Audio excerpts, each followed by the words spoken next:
پتہ نہیں کیا کیا لوگ. تو یہ بھی ایک فتنہ ہے. اور ہمارا جوان، ہماری مائیں بہنیں، ان میں سے بھی بہت ساری ایسی ہیں جو اس کی بڑی دل دادا ہے. وہ چاہتی ہیں کہ بس ایک دم سے اس پر عمل ہونا چاہیے، وہ فیشن آ جانا چاہیے، کوئی گھر اس سے خالی نہیں رہنا چاہیے. اللہ رب العالمین ہم سب کو ہدایت عطا فرمائے. میری باتیں شاید کڑوی ہوں، میں معذرت خواہ ہوں، لیکن بولنی ہمارے لیے ضروری ہے، ورنہ ہمارا یہاں آنا کوئی فائدہ نہیں ہوگا. اور اسی طرح سے بے حیائی، بے شرمی، وہ آپ دیکھتے ہی ہیں. الحمدللہ ہماری ان پہاڑوں کے اندر اللہ کا فضل و کرم ہے، اللہ رب العالمین کی حفاظت ہے. لیکن جو ہم تھوڑا دور جائیں گے تو ہمیں نظر آتا ہے کہ بے حیائی میں اضافہ ہوتا جا رہا ہے. بے شرمی کے اس ماحول میں روز بروز اضافہ ہی ہوتا ہے. ایسے ہی موبائل، یہ بھی ایک فتنہ ہے. کیا یہ فتنہ نہیں ہے؟ کیا یہ فتنہ نہیں ہے؟ یہ فتنہ ہے. موبائل بذات خود ایک فتنہ ہے، لیکن اس فتنے کے اندر ہزاروں فتنے ہیں. موبائل ہے ایک فتنہ، لیکن اس فتنے کے اندر کتنے فتنے ہیں؟ ہزاروں، کوئی گن نہیں سکتا ہے. یاد رکھنا چاہیے اس کے اندر خیر بھی ہے، شر بھی ہے، لیکن چونکہ شیطان پیچھے لگا ہوا ہے وہ ہمیں خیر کی طرف جانے نہیں دیتا ہے. ہم شر میں پڑے ہوئے، ہم شر کی طرف گئے ہوئے. یہ فتنوں کا دور ہے. اسی طرح سے کھیل کود کا فتنہ بھی ایک فتنہ ہے. کھیل کود پہلے جب ہم پڑھتے تھے، ہم پچھلی تاریخ تو نہیں بتا سکتے ہیں، ہمارے بزرگ بتا سکتے ہیں. جب ہم پڑھتے تھے تو پڑھنے کا ماحول تھا، لوگ پڑھتے تھے، اسکول جاتے تھے، اسکول سے گھر آ کر گھر میں پڑھتے تھے. کھیلنے کا رواج کم تھا. لیکن اب ہم دیکھتے ہیں تو کھیلے ہی کھیلے ہیں، ہر جگہ کھیل، ٹورنامنٹ پہ ٹورنامنٹ چل رہا ہے. کبھی ایک چیز کا، کبھی دوسری چیز کا ٹورنامنٹ. ٹھیک ہے، اس میں وہ حوالہ یہ دیتے ہیں کہ بچے وہاں مشغول رہیں گے، ڈرگس میں نہیں پڑیں گے، جو نشہ آور اشیاء ہے ان سے دور رہیں گے. تو ٹھیک ہے، اچھی بات ہے، لیکن اتنا بھی زیادہ نہ کہ تعلیم سے وہ بالکل ہاتھ ہی دھو بیٹھے، تعلیم کچھ حاصل ہی نہ ہو. تو بہرحال یہ بھی سمجھ لیجئے کہ ایک فتنہ ہے. ایسے ہی دنیا کی حرص کے پیچھے، دنیا کی حرص، لالچ، مال اور اولاد اور گھر بار، کھانے پینے، گاڑیاں، بنگلے، پیسے، جاہ، منصب، اقتدار، حکومت، دبدبہ، روب داب وغیرہ، یہ نفسانی خواہشات، یہ بھی فتنے ہیں. یہ بھی فتنے ہیں، بہت سارے فتنے ہیں. اور گانا بجانا، اور جو میں نے ابھی ذکر کیا نشہ آور اشیاء کا چال چلن عام ہوتا جا رہا ہے، یہ بھی ایک بہت بڑا فتنہ ہے. اس پر ہمیں روک لگانی ہوگی. ہمیں خود اپنے بچوں پر نظر رکھنی ہوگی کہ یہ کہاں جاتے ہیں، یہ کیا کرتے ہیں، کس کے ساتھ اٹھتے بیٹھتے ہیں. کہیں یہ ان ہاتھوں میں نہ جائیں جہاں سے ان کی ہلاکت کا دروازہ کھلتا ہے. اس دنیا میں بھی برباد ہو جائے اور آخرت میں بھی برباد ہو جائے. دھیان رکھیے. دیکھیے یہاں جو میں نے اخذ کیا ہے اس پورے ماحول سے جو ہمارے آس پاس آج کل ہے، وہ یہ کہ ایک طرف تو حکومت چاہتی ہے کہ نشہ ختم ہونا چاہیے، نشہ آور اشیاء کا چلن نہیں ہونا چاہیے، ایسے لوگوں کو پکڑا جانا چاہیے، بند کیا جانا چاہیے. لیکن دوسری طرف ڈھیل بھی دی جا رہی ہے. دوسری طرف وہ جو لیکوڈ جو وہ استعمال کرتے ہیں اس کے لیے لائسنس فراہم کیے جا رہے ہیں کہ وہ کہیں بھی انسان کھول سکتا ہے. تو کیا کہہ سکتے ہیں، کیا کہیں آپ؟ اب یہ ذمہ داری میری بنتی ہے اور آپ کی بنتی ہے کہ ہم اپنے بچوں پر نظر رکھیں. یہ بہت بڑی بلا ہے. میں نے اپنی آنکھوں سے دیکھے ہیں کتنے حسین اور جمیل اور قوی اور طاقتور جوان برباد ہو گئے ہیں، وہ کسی کام کے نہیں رہے ہیں. ان کی عمریں 20-22 سال کی ہوگی، زیادہ سے زیادہ 20 سال 22 سال کے نوجوان بیکار پڑے ہوئے ہیں. کوئی یعنی ان کی جوانی بھی نہیں ہے، کچھ بھی نہیں رہا ان کے پاس. لہذا آنکھیں کھولنے کی ضرورت ہے، آنکھیں کھولنے کی ضرورت ہے. پورے معاشرے کو، یہ میں صرف یہاں کی بات نہیں کر رہا ہوں، یہ ہمارے وہاں بھی ایسا ہی ماحول ہے، ہر جگہ یہی ماحول ہے. اللہ تعالیٰ بچائے، اللہ تعالیٰ حفاظت فرمائے. تو دوسری قسم کے فتنے، آخر کی طرف میں جا رہا ہوں، کچھ ہی منٹوں میں بات ختم کروں گا. دوسری قسم کے جو فتنے آج کل اٹھے ہیں وہ ہیں شبہات کے فتنے. پہلے تھے وہ شہوات کے فتنے، نفسانی شہوات کے فتنے تھے، وہ نفسانی خواہشات کے فتنے تھے. انسان چاہتا کیا ہے؟ دیکھیے اصل میں انسان دنیا میں مزہ کرنا چاہتا ہے. میں سیدھے سادے لفظوں میں ایسے ہی سمجھا سکتا ہوں. دنیا میں ہم یہ چاہتے ہیں کہ اس دنیا میں رہ کر مزہ آنا چاہیے. کوئی کھانے میں مزہ ڈھونڈتا ہے، کوئی گاڑی خرید کر مزہ کرتا ہے، کوئی بنگلے میں رہ کر مزہ کرتا ہے، کوئی کسی اور. اب ہر ایک نے اپنا اپنا طریقہ اپنایا ہے مزہ کر. لیکن یہ دنیا مزے کی جگہ، ہزار کوششیں کر لو یہاں غم پہ غم ہے، یہاں غموں کے انبار لگے ہوئے ہیں. کروڑ پتی انسان بن جائے لیکن غم پیچھا نہیں چھوڑتا ہے. یہ مزے کی جگہ نہیں ہے. تو وہ نفسانی خواہشات کے فتنے تھے، وہ میں نے آپ کے سامنے بیان کیے کہ وہ کیا کیا ہیں. ان سے بچنے کی کوشش کرنی ہے.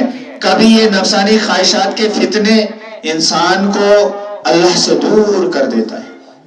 اللہ تعالیٰ نے فرمایا افرأیت من اتخذ الہہ ہوا، کیا آپ نے اس انسان کو نہیں دیکھا کہ جو اپنی نفسانی خواہشات کو ہی الہ بنا دیتا ہے، اپنی نفسانی خواہشات کو ہی معبود بنا لیتا ہے، یعنی اللہ کو بھول جاتا ہے اور نفسانی خواہشات کی عبادت کرنا شروع کر دیتا ہے.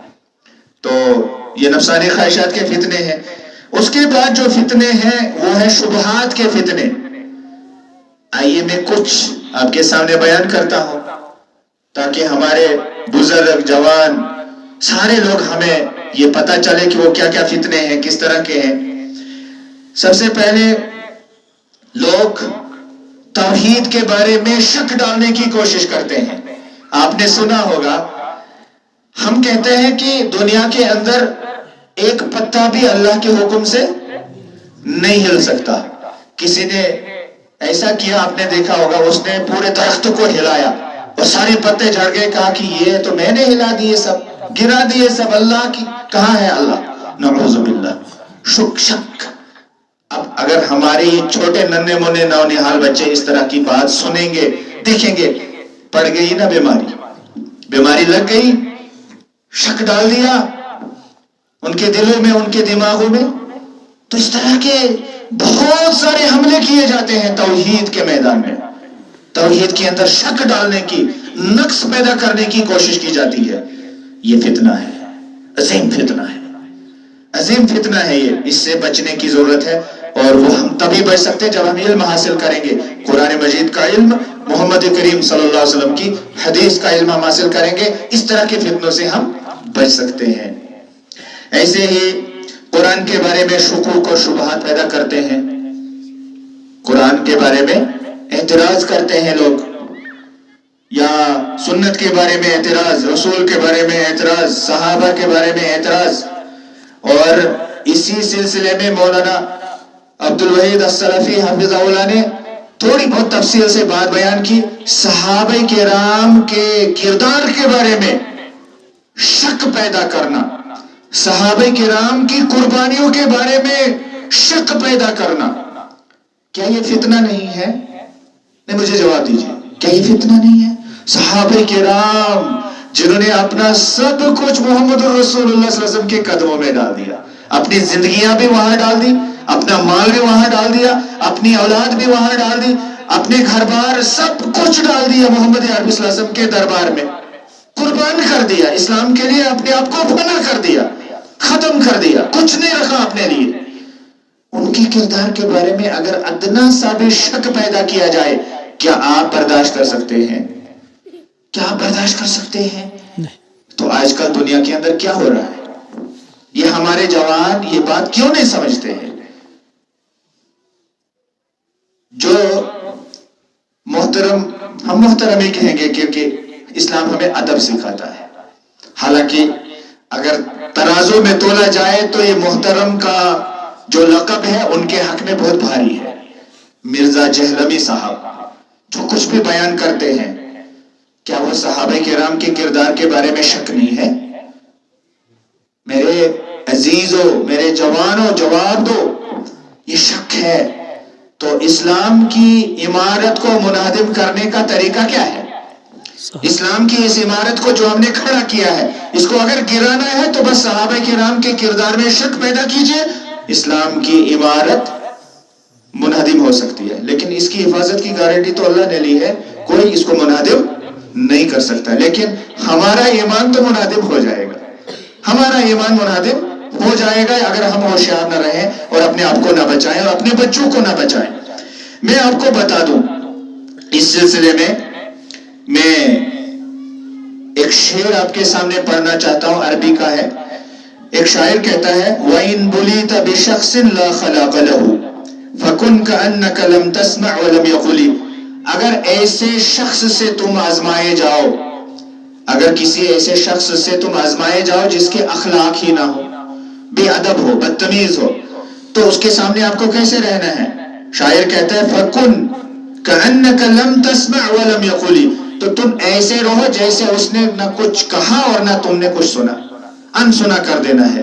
پھر اگلی بات وہ مجھے سمجھانی ہے، وہ ہے شاعر کہتا ہے وَلَا يَغُرَّنَّكَ مَن تَبْدُو بَشَاشَتُهُ. جس کی مسکراہٹ ظاہر ہو، جو آپ کے منہ پر مسکرا رہا ہو، اس کی مسکراہٹ تمہیں دھوکہ نہ دے، اس کی مسکراہٹ تمہیں دھوکہ نہ دے. کیوں مسکراہٹ دھوکہ کیوں نہ دے؟ یعنی کیا اس کی مسکراہٹ یہ دھوکہ ہے؟ ہاں دھوکہ ہے. شاعر کہتا ہے، سمجھاتا ہے بات ہمیں. وہ شاعر کہتا ہے مِنْهُ إِلَيْكَ فَإِنَّ السُّمَّ فِي الْعَسَلِ. اس کی جو مسکراہٹ آپ کے لیے ہے، وہ آپ کی طرف دیکھ کر مسکرا رہا ہے.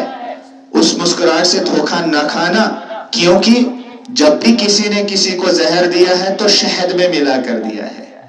جب بھی کسی نے کسی کو زہر دیا ہے مارنے کے لیے تو کس میں ملا کر دیا ہے؟ شہد میں. اب مجھے یہاں ایک سوال آپ سے پوچھنا ہے، کیا ہم زہر زیادہ ڈالیں گے کہ شہد زیادہ ڈالیں گے؟ شہد. میرے جوانوں سمجھو بات کو، جو شہد ہے اس میں تھوڑا سا زہر ملا دیا جاتا ہے، تب وہ کام کرتا ہے، تب بات اس کو پتہ نہیں چلتی ہے کہ اس نے میرے ساتھ کیا کیا، جب تک اس کی جان بھی چلی جاتی ہے. ہاں بس. اب اس کے علاوہ میں کیا کہوں؟ اس کے علاوہ میں یہ کہوں گا کہ جب بھی آپ کو دیکھنا ہو کہ ہمیں کس کی بات سننی چاہیے اور کس کی نہیں سننی چاہیے، چلو معاملہ آسان کر دیتے ہیں. اس کی علمی سند کو چیک کیجیے، علمی سند کو چیک کیجیے. یہ جو سند ہے نا علماء کرام کی، یہ صرف یہاں نہیں اگے ہیں اس زمین سے، یہاں یہ نہیں اگے ہیں اس زمین سے. یہ سند ڈائریکٹ جاتی ہے محمد الرسول اللہ صلی اللہ علیہ وسلم تک. یہ سند چیک کیجئے کیا ہے یا نہیں ہے، نمبر ایک. نمبر دو، آپ جانتے ہیں ہمارا دین کس زبان میں ہے؟ ہمارے دین کی جو آفیشل لینگویج ہے وہ کون سی ہے؟ عربی. اور وہ کس نے مقرر کی ہے؟ اللہ نے. ہمارے پروردگار، ہمارے الہ اللہ رب العالمین نے. تو قرآن مجید عربی میں ہے، رسول اکرم صلی اللہ علیہ وسلم کی احادیث، سنتیں، تعلیمات، فقہ کی کتابیں، سیرت کی کتابیں، جو بھی ہے اسلام وہ کس زبان میں ہے؟ عربی زبان میں ہے. تو ایک عالم کے لیے ضروری ہے کہ وہ عربی زبان جانتا ہو. چیک کیجئے، یہ اصول ہیں، یہ قواعد ہیں جن کو آپ اپنی زبان میں قانون کہہ سکتے ہیں، یا جس کو آپ کہتے ہیں لاجیکل ہونی چاہیے بات. تو لاجک یہی ہے اسلام کی نظر میں. چلیے دوسری بات آپ نے محسوس کیا ہوگا، علماء کرام جب گفتگو کرتے ہیں ان کی گفتگو کا انداز کیا ہوتا ہے، ادب، انکساری، عاجزی، یہ بھی ایک پہچان ہوتی ہے، یہ بھی ایک علامت ہوتی ہے. تو یہ بھی آپ ملاحظہ کریں، دیکھیں. اللہ نے آپ کو بھی الحمدللہ عقل سلیم سے نوازا ہے. تو آخری جو بات ہے وہ یہ ہے کہ شبہات کا فتنہ شہوات کے فتنے سے زیادہ خطرناک ہوتا ہے. کیونکہ شبہات کا جو فتنہ ہے اس کو ہم دین سمجھتے ہیں اور اس کو ہم چھوڑنے کی کوشش نہیں کرتے ہیں. لیکن اس کے مقابلے میں جو شہوات کا فتنہ ہے اس کو ہم دین کبھی نہیں سمجھتے. اس کو جب ہم کرتے ہیں تب بھی ہم گناہ ہی سمجھتے ہیں، ہے نا. میں پرسوں ایک عالم کی تقریر سن رہا تھا الحمدللہ، تو انہوں نے بتایا کہ جب ایک گانے والا گاتا ہے یا بجانے والا ساز بجاتا ہے تو اس وقت وہ یہ نہیں کہتا ہے اللہ میرا یہ گانا قبول فرما، میرا یہ بجانا قبول فرما، وہ کبھی یہ نہیں کہے گا. وہ اپنی جگہ اندر سے سمجھتا ہے کہ یہ غلط بات ہے، یہ گناہ ہے، یہ نہیں کرنا چاہیے. لیکن جو شبہات کے جو فتنے ہیں، شبہات کی بنیاد پر جو بات ذہن میں بیٹھتی ہے، اس کو انسان دین سمجھتا ہے اور اس کو چھوڑنے کی کبھی وہ کوشش نہیں کرتا ہے. اب میں زیادہ تفصیل میں نہیں جاؤں گا. آخری بات یہ ہے کہ پرسوں ایک دن میں اسی موبائل پر ایک صاحب کی تقریر سن رہا تھا. تو انہوں نے ایک حدیث بیان کی اخلاص کے بارے میں. تو وہ حدیث میں نے سنی، میں اپنی جگہ بیٹھا تھا، سن رہا تھا. تو اتنا متاثر کیا انہوں نے وہ حدیث اپنے حساب سے، اپنے طریقے سے بیان کر کے، کہ میں اپنی جگہ ایموشنل ہو گیا. جیسے ابھی بات چل رہی تھی، میں بھی رونے لگا. آنکھوں سے آنسوں کو میں نہیں روک پایا. تو خیالوں میں، خوابوں میں اس نے مجھے جنت میں پہنچا دیا اس حدیث کے ذریعے سے. کہاں پہنچ گئے ہم؟ لیکن خیالوں میں، حقیقت میں نہیں. خیالوں میں کبھی انسان اس طرح سے سنتا ہے کسی کی بات کہ بڑا یعنی دھیان رہتا ہے، بڑا انہماک رہتا ہے. تو ہم پہنچ گئے، لیکن یہ تو خیال تھا، محض خواب تھا. تھوڑا سا جب ہم وہاں سے باہر نکلے تو میں نے اپنی جگہ سوچا، انہوں نے جو حدیث بیان کی، میں ذرا اس کو دیکھ لیتا ہوں، یہ حدیث کیسی ہے. یہ حدیث سند کے اعتبار سے کیا حالت ہے اس کی. اگر یہ صحیح ہے تو میں بھی بیان کروں گا، مجھے بھی موقع ملے گا لوگوں کے سامنے بیان کرنے کا. تو میں نے چیک کیا، دیکھا، پرکھا، تو معلوم پڑا کہ وہ حدیث ضعیف ہے. وہ حدیث ضعیف ہے، سند کے اعتبار سے وہ حدیث ضعیف ہے، کمزور ہے، اس کی سند صحیح نہیں ہے. تو پھر وہ میرا سارا رونا دھونا کسی کام کا نہیں رہا. مجھے کہنا یہ ہے اس میں کہ ہمیں تحقیق کر لینی چاہیے. وہ رونا دھونا ایسے جو ہے اس سے کام نہیں بننے والا.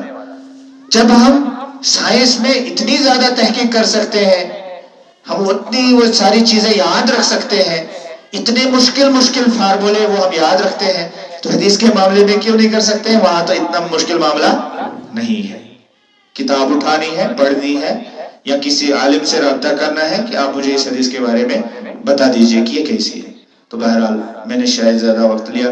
اللہ رب العالمین ہمیں کہنے سننے سے زیادہ عمل کی توفیق عطا فرمائے. میں آپ سبھی حضرات کا شکریہ ادا کرتا ہوں، ماؤں بہنوں کا بھی شکریہ ادا کرتا ہوں کہ وہ بھی اس اجتماع میں شریک رہیں. یہاں جو بھی علماء کرام تشریف لائے، ذمہ داران جنہوں نے اس اجتماع کو منعقد کیا، اس میں انہوں نے اپنی محنت کی، اور جن لوگوں نے اس اجتماع کے لیے اپنا تعاون پیش کیا، چاہے جیسے بھی تعاون دیا ہے، اللہ تعالیٰ ان سب دینے والوں کا وہ دینا قبول فرمائے. اور اللہ رب العالمین ہم میں سے جو بیمار ہیں ان کو شفا نصیب فرمائے. جو اس دنیا سے چلے گئے ہیں، پروردگار ان کی مغفرت فرما. ہمارے والدین دونوں یا دونوں میں سے کوئی جو اس دنیا سے چلے گئے ہیں، پروردگار ان کی مغفرت فرما. اور اگر زندہ ہیں دونوں یا دونوں میں سے کوئی ایک، پروردگار ان کو ایمان عطا فرما، صحت اور تندرستی عطا فرما. پروردگار ہمارے نوجوانوں کو، ہمارے بچوں کو اور ہم سب کو ہدایت عطا فرما. پروردگار وہ ہدایت جو اس دنیا میں بھی کامیابی کی ضامن ہے اور آخرت میں بھی کامیابی کی ضامن ہے. وآخر دعوانا ان الحمدللہ.